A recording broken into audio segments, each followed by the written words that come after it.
It was supposed to be just another quiet night in the suburbs of Georgia. But behind the walls of a comfortable family home, a nightmare was unfolding. 17-year-old Sarah Grace Patrick would soon become a name whispered across America. A teenager accused of the unthinkable, murdering her own parents in cold blood. And when she finally appeared in court, the world gasped. Because Sarah didn't look terrified. She didn't look broken. Instead, she smiled.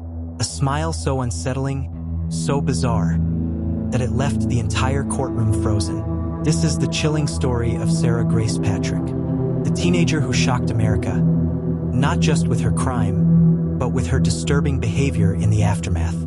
Stay with me because this case isn't just about murder. It's about obsession, manipulation, and the terrifying intersection between true crime culture and real life. On the surface, the Patrick family looked picture-perfect.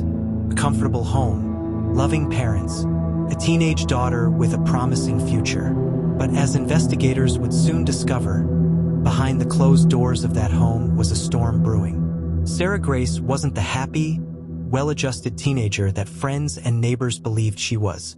There were whispers of tension between Sarah and her parents. Arguments about her grades, about her friends, about her obsession with dark, disturbing topics online. Her classmates said she often disappeared into internet rabbit holes, crime forums, dark social media groups, endless binge-watching of murder documentaries. It seemed harmless at first, but in Sarah's mind, those stories weren't just entertainment. They were inspiration. It was late on a humid August night in 2025 when everything came crashing down. Police would later say the scene inside the Patrick home was nothing short of horrifying. Her parents, lifeless, the evidence pointing directly at Sarah. But what disturbed investigators even more was what Sarah did next. Instead of calling for help, Sarah reportedly reached out to true crime influencers online. Yes, you heard that right. She allegedly messaged multiple creators, bragging that something big had just happened, and that they needed to cover it. She called it a big hit. Was this a cry for attention? Or was it a sign that Sarah had blurred the line between fiction and reality? When police arrived at the scene, they found Sarah shockingly calm. No frantic tears, no desperate explanations, just silence. As she was led away in handcuffs, neighbors watched in disbelief. Some thought it was a mistake.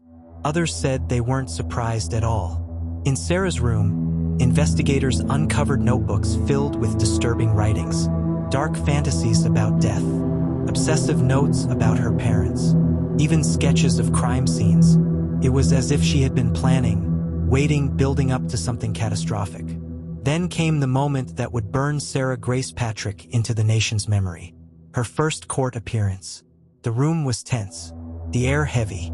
Journalists, victims' families, the public, all waiting to see this teenage girl who had allegedly committed such a monstrous act. Sarah walked in. She sat down at the defendant's table. And then she smiled. Not a nervous smile, not a fleeting smirk, but a chilling, deliberate grin, as if she were enjoying the spectacle. Gasps filled the courtroom. Commentators called it the smile heard across America. And just moments later, Sarah's expression flipped.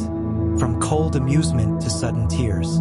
Was it manipulation, shock, or just the unraveling of a disturbed teenage mind? But the story doesn't end there, because what investigators uncovered next would take this case from disturbing to horrifying. Sarah had been in contact with true crime influencers online, messaging them before and after the murders, asking them to cover her story like it was just another shocking case for views and clicks. It was as if she wanted to script her own legend, to turn tragedy into a twisted kind of fame. One influencer shared screenshots of Sarah's messages, where she described her crime in chilling detail. She wanted to know if her story was viral worthy. Think about that for a second. A teenage girl, freshly accused of murdering her parents, wondering if she'd make headlines.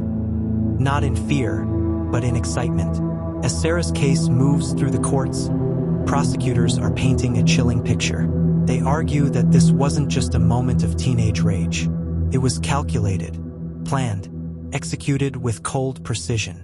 The The defense, meanwhile, insists Sarah was mentally unstable, that she didn't fully comprehend her actions, that her obsession with crime culture blurred her reality. But one thing everyone agrees on: Sarah Grace Patrick is no ordinary defendant. Her bizarre smile, her eerie obsession with attention, her twisted desire to be remembered, it's all left America asking, is Sarah a cold-blooded killer? Or a deeply broken girl lost in a world of trauma and obsession? And maybe the scariest part of all is what this case says about us. We live in a world obsessed with true crime, documentaries, podcasts, YouTube videos. We consume these stories like entertainment. But what happens when someone like Sarah Grace Patrick doesn't just watch, but decides to star in her own crime story? What happens when the line between viewer and villain is crossed? The case of Sarah Grace Patrick is far from over. Her trial is still unfolding, and America is watching, closely, anxiously horrified, waiting to see what will happen next. Was her smile arrogance, manipulation, or just the last flicker of a broken mind? One thing is certain: this case has forced us to confront a terrifying possibility, that in the age of viral fame and online obsession, even murder can become a performance. So what do you think? Is Sarah Grace Patrick a remorseless killer, or a disturbed teenager trapped in her own twisted fantasy? Let me know your thoughts in the comments. And don't forget, subscribe for more true crime stories that dig deeper into the cases shocking America today.